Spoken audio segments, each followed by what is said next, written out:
There are reports that free agent Lamar Odom is in a Los Angeles hotel where friends are trying to get him help for an unspecified drug problem. The information comes after Odom's agent refuted a report Sunday that his client had been missing for 72 hours after dispute with his wife, Khloe Kardashian. Odom's agent told our Mark Stein, quote, "Lamar is not missing. His wife knows exactly where he is," adding that playing in the NBA is still very much a part of Lamar's plans. Very, very sad story to report on. Stephen A., what's your reaction to this? I'm very saddened by the report, y'all. Lamar Odom is one of the nicest guys I've ever covered in professional sports. I've known Lamar Odom, went to Christ King High School in New York City, went to Rhode Island before going to pro. And I've known the man for more than 15 years. I've never, ever, ever in my life heard him say a negative word about another human being. And I can't say that about too many people on this planet. I've never heard him say a negative word about anybody. So, you know, when Khloe Kardashian, his wife, comes out and she tweets about how difficult it is to hear these reports on her husband, some of the misinformation she believes has been put out there, I can definitely be a bit empathetic to, you know, her position because, you know, on his worst day, he doesn't deserve this.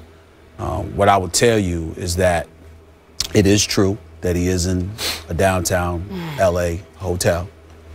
And it is true that there are friends that are trying to talk to him about getting help.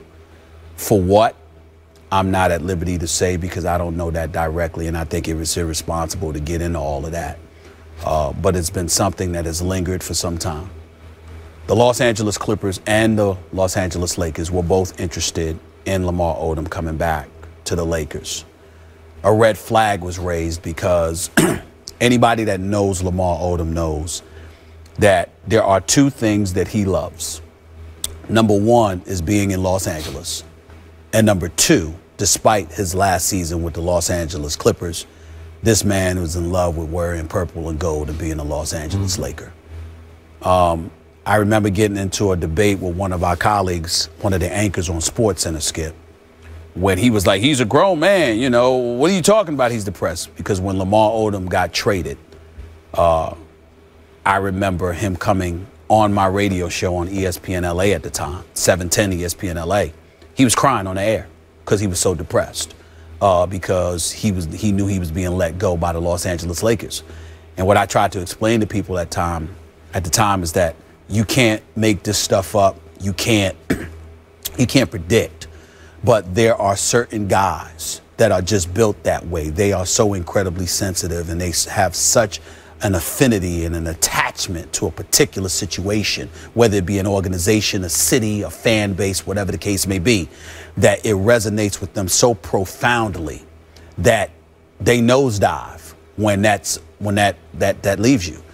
Lamar Odom loved seeing Jack at courtside. He loved seeing Denzel right across the bench at Laker games. He loved this stuff. He loved all the things that came with Laker lore. And no matter what issues he may have had in his life, it elevated to another level the second he was let go by the Los Angeles Lakers. Yep. And it has never recovered. Went to Dallas. I told everybody, they were like, how do you go from sixth man of the year to averaging 6 points a game? I said, because he don't want to be there. Yep. He's miserable. He doesn't want to be there. Doesn't want to be there. I remember I told Rick Carlisle at the time, who I've known for many years, Coach, it's a mistake. The man don't want to be there. It's going to be a problem because he does not want to be in Dallas. He want to visit Dallas in a Lakers uniform, but he doesn't want to be there. Then he ends up going with the Clippers. The only reason why he went to the Clippers, Skip, is because if you remember, once you're let go, it has to be a full year before you're allowed to come back to the team that traded you away.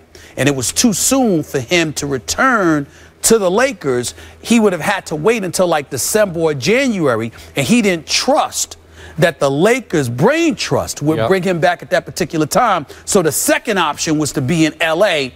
with the Clippers, because he knew that was an option with Vinny Del Negro and the Los Angeles Clippers, and that was something that he was willing to stomach, but it wasn't what he really wanted. Loves the players, loved his teammates, loves the city of Los Angeles, But I'm not saying that that's the cause for all of this, because obviously there's much more to this than that. Yep. But clearly that played a role in the nosedive that has taken place. Regardless, in the end, what it comes down to is that, you know, reporter or no reporter, I love the guy. He's a special person. Kobe weeks ago was trying to call him to come back to the Lakers. I'm not sure what Kobe knew or whatever, because I haven't spoken to Kobe about that. But, you know, Kobe wanted him to. Kobe was one of those people making the calls. Then he gave up because they couldn't believe that they couldn't find him. Yeah. Other people couldn't find him. I mean, you had teammates from both the Clippers and the Lakers calling, looking for this guy, and couldn't find him, which is when the red flag really raised up. Yep. This is not the first time he's had issues.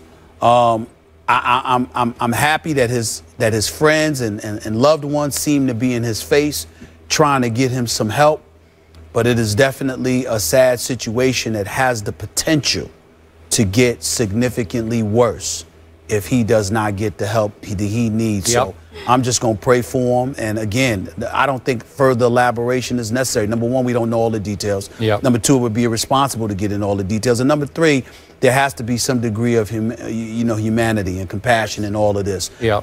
He has issues. He has problems right now, and they need to be resolved. And that's about all I'm going to say on it. Great but sad insight. You gave us the potential end of this story. Let me take you back to the beginning with a quick story. Sure. 1999, I'm the columnist for the Chicago Tribune. The Bulls, post Michael Jordan, as you recall, had the #1 overall pick in that draft. And I wrote a column for draft day saying the Bulls should take Lamar Odom #1 overall. I was surprised they did not that night. They took Elton Brand. Decent player, but not worthy of, as we've seen, of the #1 overall pick. And then Stevie Francis goes and Baron Davis goes, and Lamar Odom didn't go until 4th to the Clippers. Draft's over, I finish on deadline, and I see the new coach, Tim Floyd, who waves me over, and he says, hey, I want to tell you, what you wrote for this morning, dead on. I was with you.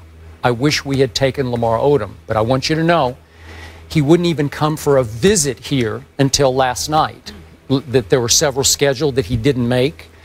And yet, when he got there, said Tim Floyd the night before, he blew away the veteran assistant coaches who had been with Phil Jackson there with his basketball IQ, with his command of NBA history, and then ran through a few drills for them and blew them away on the court with individual drills. And yet, he then sat down with the team psychiatrist and readily volunteered that he smokes marijuana before every game. Before every game he smokes. And Jerry Krause, whom, as you recall, Michael Jordan despised, the longtime GM of the Bulls, called together his staff the night before late and said, hey, I'm sorry, there is no way I'm going to risk the #1 overall pick, as much as I love his ability and his nature and his mind, on a kid who readily tells us, I smoke before every game. And this time, Jerry Krause was right. Lamar has had nothing but issues going forward. What's that now, 14 years ago? 14 years. And you say it's time to address the problem. The truth was it was probably time to address it early. I thought Lamar would be a superstar in the league, and he was always a very good player, but never a superstar, right? He didn't make an all-star team. I thought he'd make a bunch of all-star teams, and I think he fought against himself in his nature. His father was a heroin addict. He came from a rough background. I just wish for his sake these problems could have been addressed a long time ago. Now they have come to a head very publicly. Well, it's interesting that you bring up the family because, and I don't know who, I don't know what or whatever, but I do know this. Again, he was born and raised in the streets of New York City. Yes, he was. That's where I'm from, and I know a lot of his history. The one thing that I will say is that it weighed on him heavily because he had a responsibility, he felt, to a lot of people. And that was one of the reasons why he was unapologetic about what you pointed out, because his whole thing is that I got to keep my sanity somehow. Yep. I remember watching them in the finals, and I talked about this back in 2010. They played Boston, and Lamar Odom, they were down after Game 5. They had lost to Boston. They were down 3-2 in the series going back to L.A. And everybody is tight. There's a degree of urgency. You recognize what's at stake. You're 48 minutes away from losing an NBA World Championship. Yep. And Lamar Odom says, we going back to the crib. Relax. Don't worry about it. We cool. We going back to the crib. No need to worry. It's exactly what he said to me. And I was like, do you not understand the level of urgency that is attached to this? This is the finals, man. You can't be taking that lightly because, you know, Kobe and, you know, others, like Kobe called them fire and ice.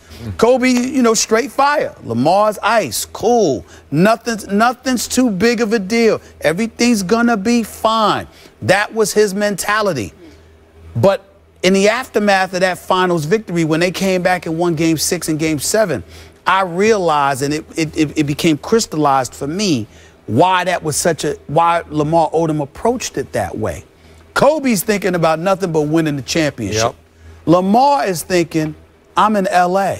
I'm playing for the Lakers. No matter what happens, this ain't the end of the world. Right. I'm living pretty good.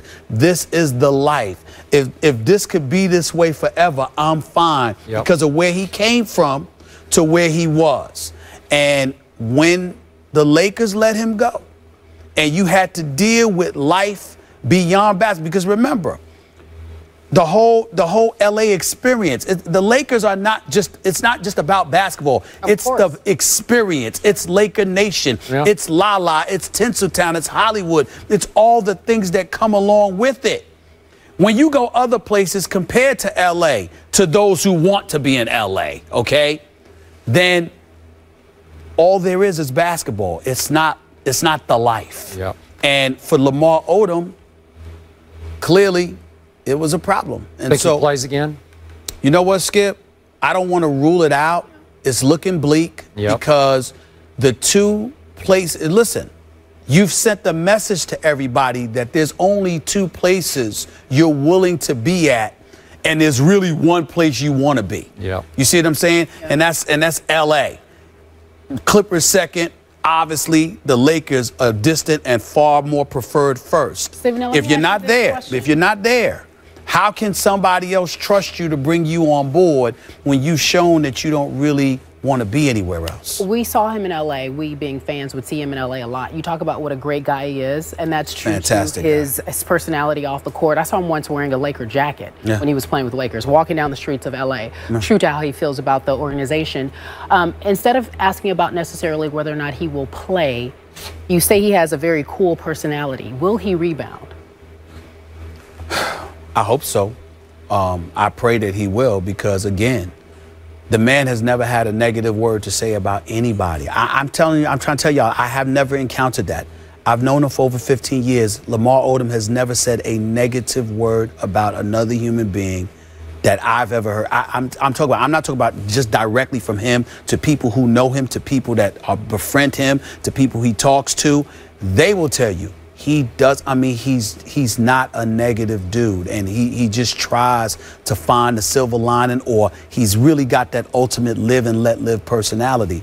And you just hope that somebody like him, who doesn't wish harm upon anybody, won't find it for himself. But when you're in this kind of situation, whatever the situation is, I don't know how you get around that. I really, really don't. So all I could do, I mean, he has my prayers. I'm wishing him luck.